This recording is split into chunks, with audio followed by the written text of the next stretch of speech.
Welcome to Health Podcast, your guide to better living.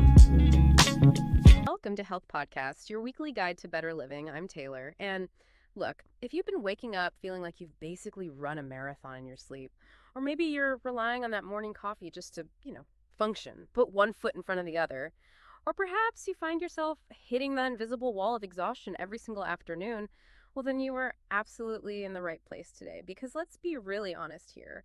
That pervasive, just bone-deep tiredness that so many of us feel, it's not just normal. It's often your body sending a really loud, really clear signal that something needs your attention. And I'm Alex. Today we're diving deep into a question that I think echoes for so many of our lives. Why are we always so tired? It sounds simple, right? Deceptively simple. But the answer, as we're going to uncover, is far from straightforward. This isn't just about glocking in 8 hours of sleep, although yes, sleep definitely plays a role. Of course it does. But what we've seen time and time again points to a much more intricate web. We're talking hidden lifestyle factors, the sort of relentless grip of chronic stress, the subtle yet really powerful influence of our hormones, and even the foundational impact of, well, our nutrition. So our goal today is to unravel this complexity a bit, give you not just a clear understanding of what's genuinely draining your energy, but also, hopefully, a practical roadmap. Actionable steps you can actually start taking right now to reclaim some vitality. Let's start peeling back those layers. Okay, so let's begin with a fundamental concept that often gets misunderstood. Fatigue.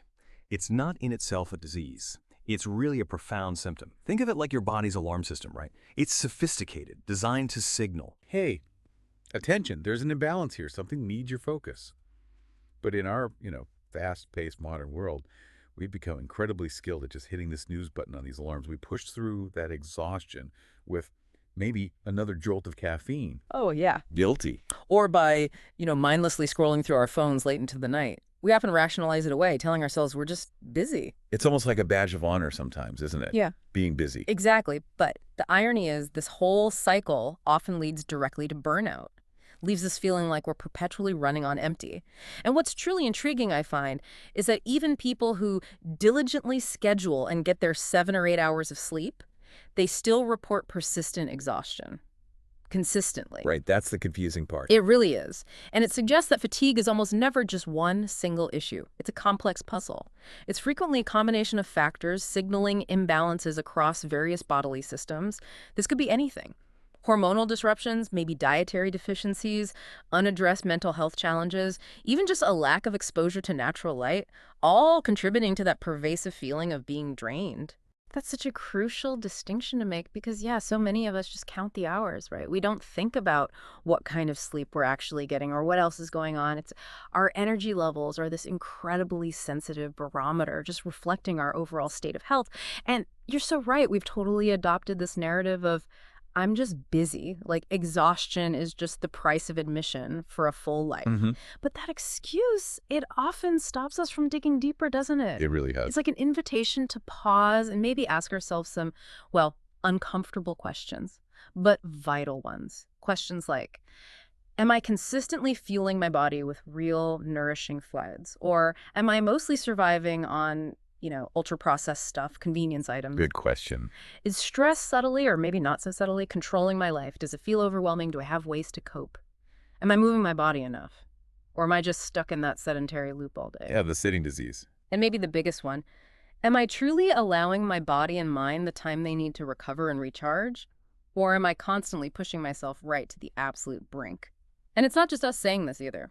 The CDC, the Centers for Disease Control, they reported that a staggering 1 in 3 adults in the U.S. don't get enough sleep regularly. 1 in 3. That's huge. It is. But, like you highlighted, the real kicker is that even for those who do meet the sleep recommendations, that deep, pervasive fatigue can just stubbornly persist. It just underlines the fact that sleep quantity is only one thread, just one piece of a much larger, more intricate tapestry of our well-being. And that leads us perfectly into the heart of our discussion today. If sleep quantity isn't the whole story, then what are these elusive, real reasons for chronic fatigue? The ones so many people miss. We've sort of distilled this complex landscape down to the top 6 most prevalent factors, the ones that actively drain our energy, going beyond those immediate, maybe superficial answers. We're going to walk through each of these. We'll dissect how they uniquely contribute to that feeling of being perpetually tired. And then, most importantly, equip you with concrete, actionable steps you can start implementing today to address them head on. So let's begin to unpack these often overlooked energy thieves, starting with a deeper look at something we often take for granted. Let's start with sleep. Because, yeah, it seems obvious, but its true complexity often eludes us. It's not just about hitting that 8-hour mark. It's fundamentally about the quality of the sleep you're getting. Many of us might proudly say, hey, I was in bed from 11 p.m. to 7 a.m., solid 8 hours. Yep, sounds familiar. Right. But if you wake up still feeling groggy, like you haven't really slept at all, that number is incredibly misleading. If your sleep is shallow, if it's frequently interrupted by subtle disturbances you might not even remember, or if your bedtime gets pushed back because, say, you're looking at screens right before turning in that blue light exposure. Uh-oh. The dog videos again? Exactly. Then you're likely not reaching those vital, deep, restorative stages of sleep, the ones your body and brain desperately need. To really grasp this, think about the concept of sleep architecture. Imagine your sleep cycle like a building, right? With distinct floors, each serving a unique purpose. First, you enter non-REM sleep, NREM. That has several stages. Stage 1 is very light, easily disrupted. Stage 2 gets deeper. But the really critical part is NREM stages 3 and 4, often just called slow-wave sleep or deep sleep. Okay, deep sleep. Got it. That's where profound physical restoration happens. Tissues repair, muscles grow, the immune system gets a boost, and crucially, human growth hormone is released. Then typically you enter REM sleep, rapid eye movement sleep. That's characterized by vivid dreaming, lots of brain activity.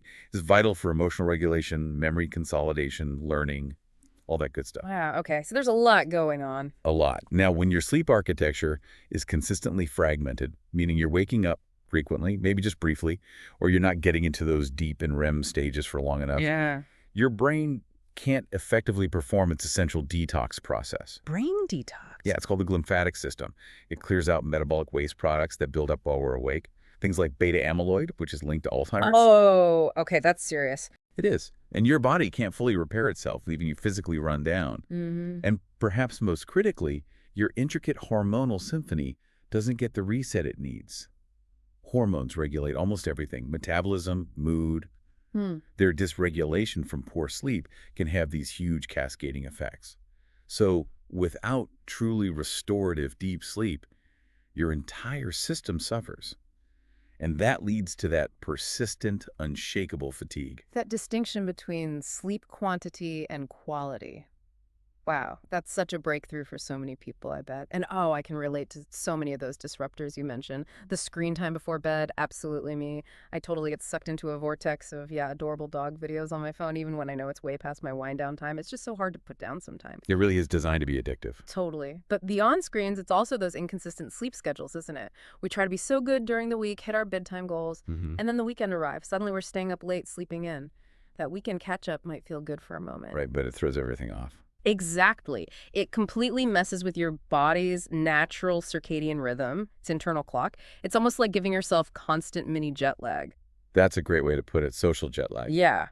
And then there's the sneaky impact of late-day caffeine or alcohol. A glass of wine might feel relaxing, sure, but it actually disrupts REM sleep, right? Stops that vital emotional processing. It does. It fragments the later sleep cycles. And caffeine, even hours before bed, it can still hang around, can it? Preventing you from getting into those deeper stages. Absolutely. Its half-life is longer than most people realize. Okay, so those are kind of the obvious ones. What about those less obvious culprits, the things people might overlook? That's a fantastic point because there are indeed more subtle saboteurs of sleep quality. Things like undiagnosed sleep apnea, for instance, where breathing repeatedly stops and starts during sleep.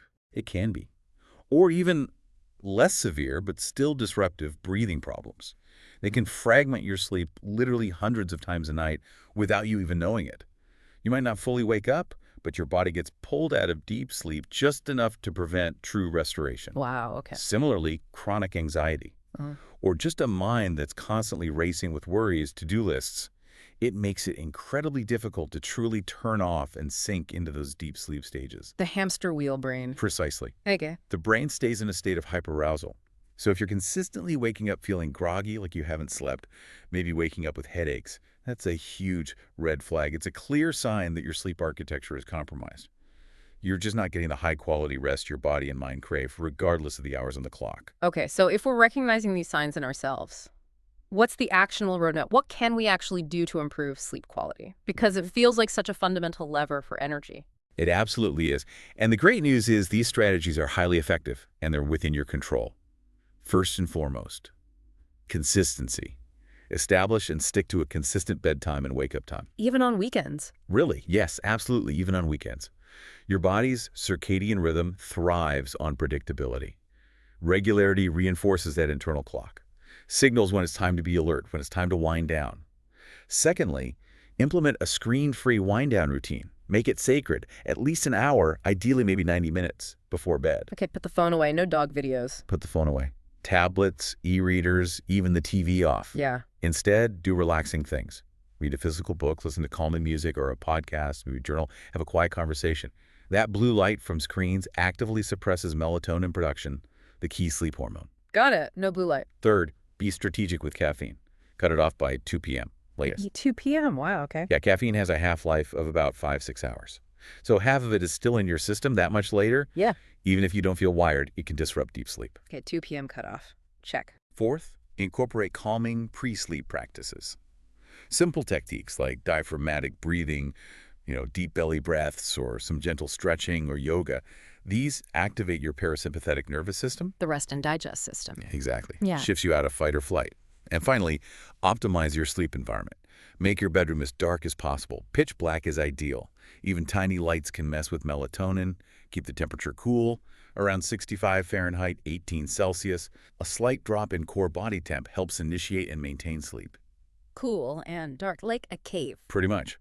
Remember, when it comes to sleep, quality genuinely trumps quantity.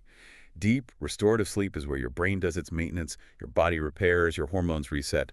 Without it, your whole system struggles to produce consistent energy. Okay, moving beyond sleep. Here's an energy drain that most people rarely connect directly to their daily fatigue. Unstable blood sugar. It's surprisingly common, yet often overlooked as a culprit behind that chronic tired feeling. Blood sugar. Okay, like diabetes. Yeah. Or something else. Not necessarily diabetes, though, related. It's more about the fluctuations. Yeah. You might recognize the pattern. That sudden, overwhelming energy crash shortly after a meal. Oh, yeah, the 3 p.m. slump. Totally. Exactly. Or maybe an almost constant need for snacks just to keep feeling normal or functional. Mm-hmm. Or that distinct, shaky, irritable, maybe even hangry feeling when hunger sets in. Definitely felt that before. Hangry is real. It is. These are all classic signs that your blood sugar levels are likely bouncing around wildly all day, taking your energy on a roller coaster ride with them. The mechanism behind it is quite insightful, actually. This cycle usually gets triggered when you eat meals high in simple sugars, refined carbs, and low in protein, fiber, or healthy fats. Think about a typical breakfast. Sugary cereal, maybe a pastry, white toast with jam. My childhood breakfast staples? Oops. Or maybe a mid-afternoon sugary soda or juice. Your body responds to this flood of glucose by releasing a surge of insulin. Insulin's job is to clear that sugar from your blood, shuttle it into cells for energy or storage. But this huge insulin spike is often followed by an equally rapid and really energy-draining crash as your blood sugar plummets below optimal levels. Reactive hypoglycemia, is that what it's called? That's the term, yes. Reactive hypoglycemia. Yeah. And it doesn't just leave you feeling exhausted and foggy-brained. It traps you in a vicious cycle.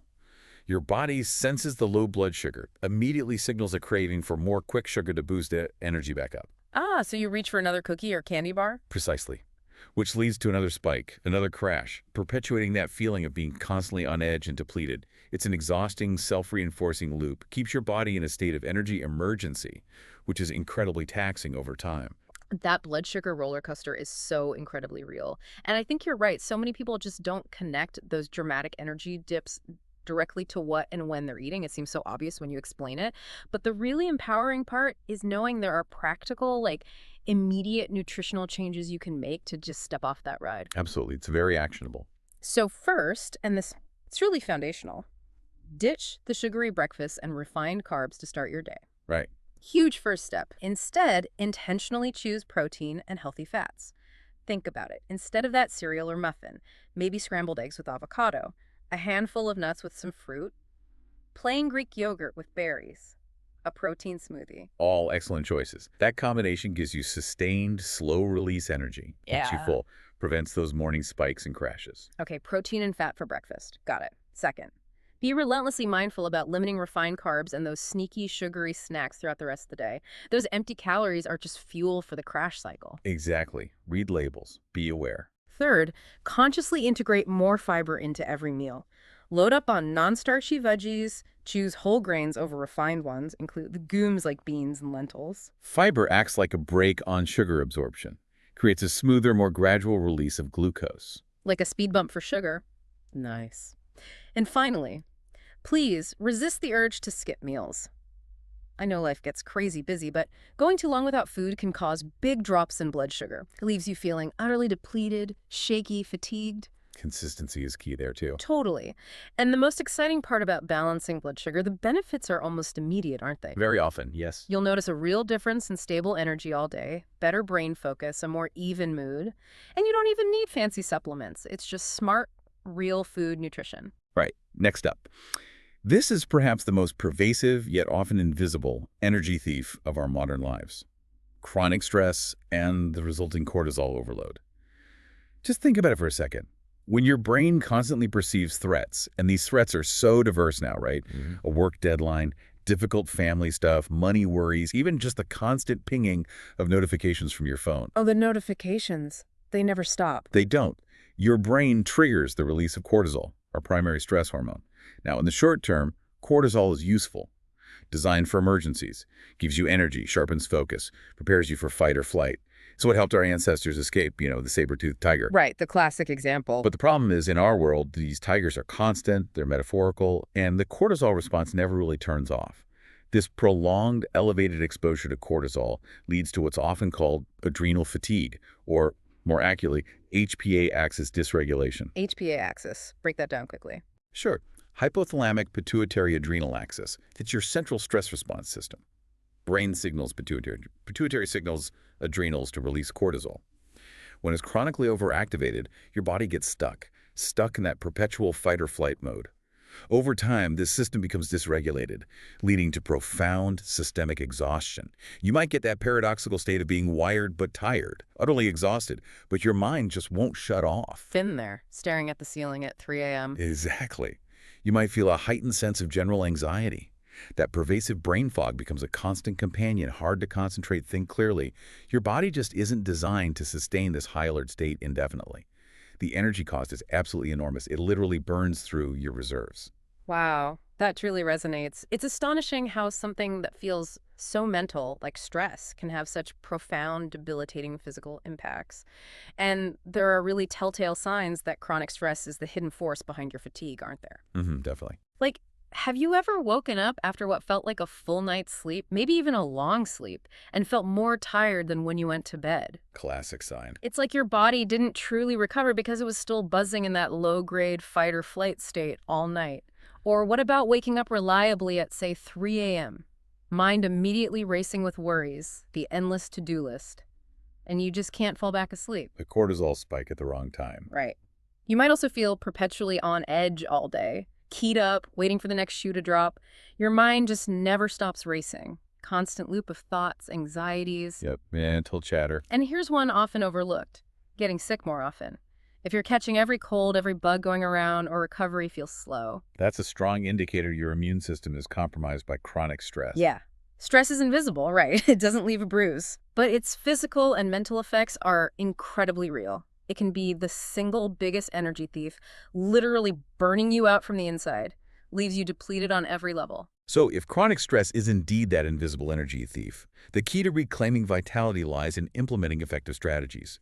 Ways to combat that cortisol overload help your body return to calm and balance. One incredibly powerful, super accessible technique: specific breathing exercises. Take box breathing, for instance. Widely used for stress reduction. Focus. You inhale slowly, 4 seconds, hold a breath. 4 seconds, exhale slowly. 4 seconds, hold again. 4 seconds, repeat. Inhale 4, hold 4, exhale 4, hold 4. Simple. Very simple, very effective. It helps activate the vagus nerve, a major part of your parasympathetic nervous system, signals your brain and body it's safe to shift out of fight or flight. Secondly, consistent daily movement, especially gentle activities. Walking, yoga, light stretching significantly reduces stress hormones, improves mood and energy. It's gonna have to be intense workouts then. Not at all. A brisk 30-minute walk outdoors can make a profound difference in regulating your stress response. Thirdly, be mindful of caffeine intake, especially if you're already feeling wired but tired. Caffeine can spike cortisol further, making recovery harder. Maybe switch to herbal tea. Good idea. Or just reduce intake. Fourth, implement a daily digital detox. Consciously set aside time each day, maybe an hour evening, 30 minutes before bed, completely unplugged. Yeah. No screens, no notifications. Give the brain a break from the constant input. Exactly. A much-needed respite. Finally, incorporate mindfulness practices or journaling. These offer vital outlets for processing emotions, identifying your core stressors, creating mental space, quiets that racing mind. Remember, acknowledging stress is step one. Actively managing it is absolutely vital for reclaiming energy and preventing burnout. Okay, beyond the usual suspects like sleep and stress, here's a reason for fatigue that often goes unnoticed yet profoundly impacts your energy. Nutrient deficiencies. It's kind of a surprising truth, right? Even if you're eating consistently, your body might not be absorbing or utilizing the essential vitamins and minerals it needs to actually create energy at a cellular level. So you can eat well, but still be deficient. Absolutely. It's like trying to run a high-performance engine on empty, or with low-quality fuel. Without the right raw materials, your body simply cannot produce the energy it needs. Our deep dive into this consistently points to several key deficiencies linked directly to fatigue. First, iron. This is particularly common, especially in women during reproductive years. Iron is vital for hemoglobin. The stuff in red blood cells that carries oxygen. Exactly. If your cells aren't getting enough oxygen, you will feel profoundly tired, weak, often short of breath. Then there's vitamin B12, a powerhouse. Crucial for nerves, DNA, red blood cells. We see this deficiency often in vegetarians, vegans, because it's mostly in animal products, also common in older adults due to lower absorption. Okay, B12, important. And magnesium, critical player. It's a cofactor in over 300 biochemical reactions in the body. Many involved directly in energy production, ATP synthesis, and muscle and nerve function. Wow. Yeah. Without enough magnesium, your body can't generate energy efficiently. Leads to muscle cramps, weakness, that persistent tiredness.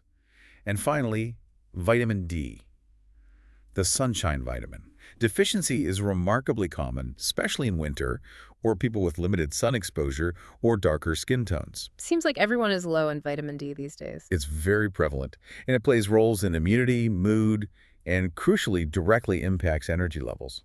When you lack these foundational nutrients, your body just doesn't have the raw materials to produce energy. Simple as that. That makes so much sense, doesn't it? If your body's literally running on empty, of course it's going to tell you. And the symptoms of these deficiencies, they can be varied, but they all seem to circle back to that pervasive feeling of being drained. We're talking that constant bone-deep tiredness, the kind that just doesn't go away, even with rest. That unshakable fatigue. You might also get persistent brain fog, right? Thoughts feel sluggish, concentration is shot, can't seem to focus. It's a common symptom. Physical signs, too. Pale skin, general weakness, maybe muscle cramps or twitches that just pop up. Yep. All potential indicators. And sometimes it even shows up in your mood, feeling down, irritable, depressed, because your brain doesn't have the nutrients for balanced neurotransmitters. That's absolutely right. Brain chemistry is heavily nutrient dependent. But what's really unsettling is why so many of us are deficient, even if we think we're eating okay. A big factor is our modern diet, right? Ultra-processed foods, calorie-rich, but nutrient-poor. They fill you up, but don't nourish you. Precisely. Empty calories. And even whole foods might not be as nutrient-dense as they used to be because of soil depletion, farming practices. That's a growing concern, yes. Soil health impacts food quality. And then there's the impact of chronic stress, certain medications, like acid reflux meds or metformin. Yeah, they can interfere with absorption. And maybe the biggest piece, gut health. How well your body actually absorbs nutrients from the food you do eat. Crucial point. You could eat the perfect diet, but if your gut isn't healthy, you might still miss out. Leaky gut, dysbiosis, they impair absorption significantly. Wow. Okay, so it's complex, but understanding the why helps us figure out the what to do. That's precisely it. And the empowering news is rebuilding your nutrient stores. Yeah. Absolutely achievable, but it needs a methodical, personalized approach. First, and maybe most importantly, get tested. Get a blood test. Don't guess, test. Exactly. Let a healthcare professional accurately check your specific levels, pinpoint deficiencies. No guesswork needed. Once you have that data, the primary solution is advocating for a diverse, whole food diet. Focus on nutrient-dense foods every meal. Think dark leafy greens like spinach, kale rich in iron, magnesium, eggs, great source of B12, legumes, nuts, seeds, more magnesium, fiber, fatty fish like salmon, mackerel, sardines, vitamin D, omega-3s. Packing the plate with real food powerhouses. That's the goal. Foods packed with the vitamins and minerals your body needs for energy production. Now, supplements. Our analysis suggests considering targeted supplements. But And this is a huge always consult a doctor first. Always. Non-negotiable. Consult a doctor or a registered dietitian. Self-prescribing can be ineffective, even harmful. They can guide you on the right type, dosage, duration based on your tests and health profile. And finally, circling back to what you just highlighted, fix your gut health. Your gut is where absorption happens. If your microbiome is imbalanced or your gut lining is compromised, you won't absorb nutrients well, even from healthy food. So addressing gut issues is key for nutrient uptake. Absolutely. Often through diet changes, reducing inflammatory foods, sometimes targeted probiotics or prebiotics as recommended by a professional. This dramatically improves your body's ability to extract and use that vital fuel. Your cells depend on these raw materials. Without them, you truly are running on empty. Okay, now for a paradox. This one might genuinely surprise you because it seems completely counterintuitive. Being too sedentary, sitting too much, lacking physical activity actually increases fatigue. Wait, what? So being tired means I should move more. That feels wrong. It feels wrong, but it's the ultimate paradox of rest. You think I'm tired, so I should rest more. But often, the opposite is profoundly true. When you actively move your body, this powerful cascade of physiological benefits happens that directly boosts energy. Your circulation improves dramatically. More oxygen, more nutrients get delivered efficiently to every single cell. Plus, activity stimulates endorphins, natural mood elevators, pain relievers, contributes to feeling vigorous. Okay. Movement helps oxygen delivery and mood. Makes sense. Conversely, prolonged sitting. It grinds your metabolism to a crawl. Your muscles weaken, not just visibly, but at a deep cellular level. Blood flow to your brain and body decreases. And as a direct result, your energy levels plummet. What's particularly fascinating and often missed is mitochondrial efficiency. Mitochondria, the powerhouses of the cell, right? From biology class. Exactly. They generate over 90% of the chemical energy, the ATP, needed for almost every reaction in your body. Inactivity profoundly diminishes both the efficiency and the sheer number of these tiny energy factories. So fewer, less efficient power plants in my cells. Precisely. If your mitochondria aren't working well, you won't produce enough cellular energy no matter how well you sleep or eat. Plus, muscle tissue isn't just for movement, it's metabolically active. It helps regulate blood sugar hormone balance.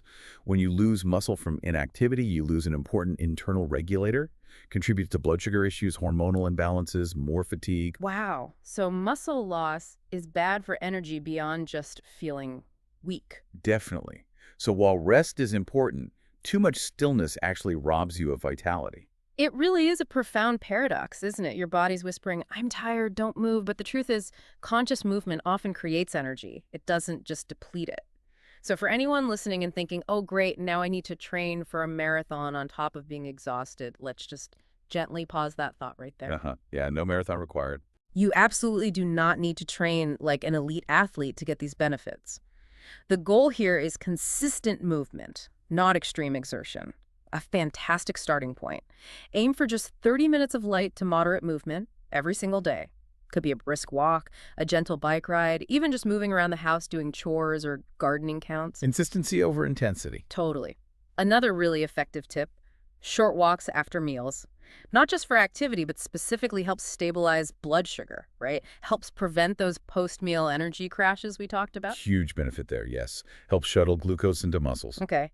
Beyond that, incorporating strength training just 2 or 3 times a week, super beneficial. Doesn't mean hours in the gym. Could be body weight exercises at home, squats, lunges, push-ups, or light weights. Building or preserving muscle is key because, like you said, muscle is metabolically active tissue. Helps regulate energy, metabolic health. Absolutely crucial for long-term energy. And don't forget stretching and mobility work. Improves circulation, increases flexibility, reduces stiffness, surprisingly makes you feel more invigorated. Keeps everything flowing. Yeah. The core message here is really profound. Energy comes from action, not just passive rest. Consistent, gentle movement is one of the most powerful, often underused tools to boost vitality and fight fatigue. Okay, finally, let's talk about a type of exhaustion that frequently flies under the radar because it's not purely physical. Emotional burnout and sheer mental load.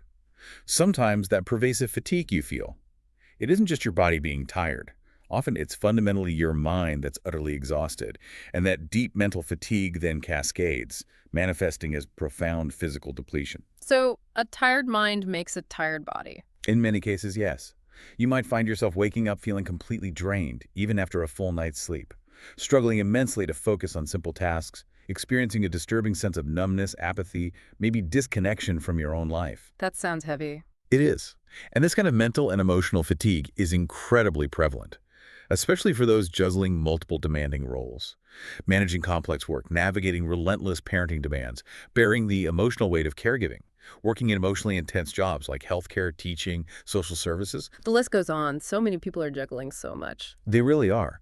And the insidious thing about emotional burnout is that it builds slowly, often unnoticed. You keep pushing, adapting, taking on more, telling yourself you should be able to handle it, until one day you just hit a wall, you crash. Like a slow leak you don't notice until the tire is flat. Great analogy. It's a quiet, persistent erosion of your inner emotional and cognitive resources. You only realize how bad it is once the well is completely dry. And remember, your brain is incredibly energy intensive.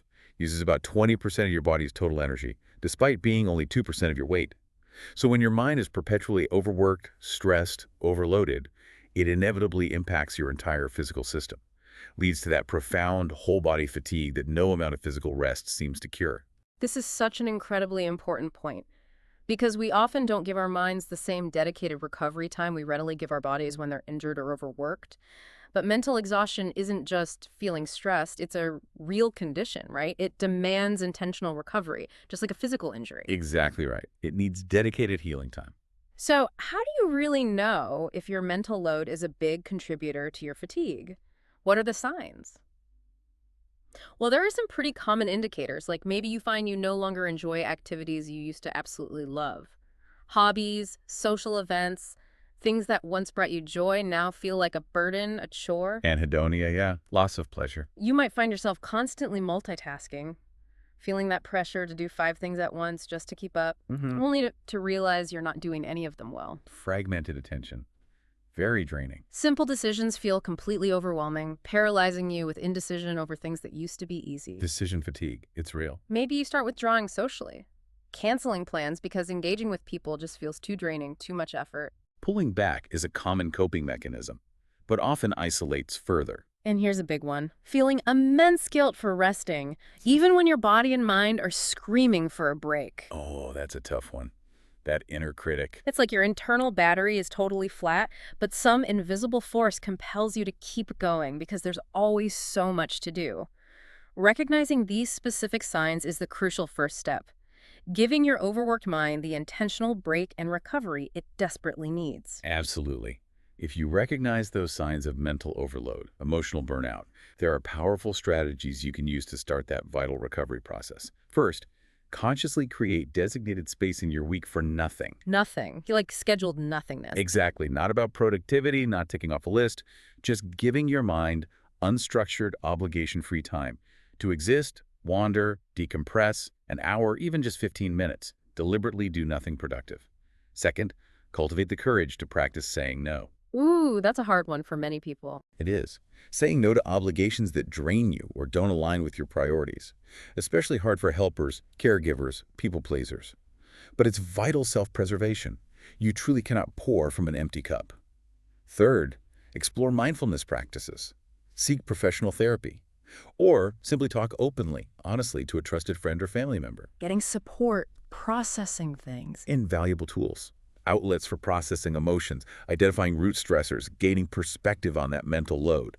Fourth, prioritize building joyful routines into your life, not just productive ones. Joyful routines, I like the sound of that. Intentionally schedule activities that bring genuine pleasure, relaxation, lightness, not just things you have to do. Music, sketching, playing with a pet, gardening, whatever lights you up without demanding output. Finally, make a conscious effort to spend time outdoors. Nature is incredibly restorative for the mind. Green space therapy. Totally. Even a short walk in a park or just sitting by a window with a view of greenery can significantly lower stress hormones, improve cognitive function, replenish mental reserves. Remember that 20% energy stat for the brain. When your mind is overworked and under-recovered, it impacts your entire physical system.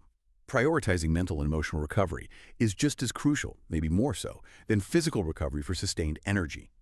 So if you're someone who is just consistently, inexplicably tired, please understand this fundamental truth. It's not because you're lazy. You're certainly not broken. That pervasive fatigue, it's a vital message. Your body is trying to tell you something incredibly important.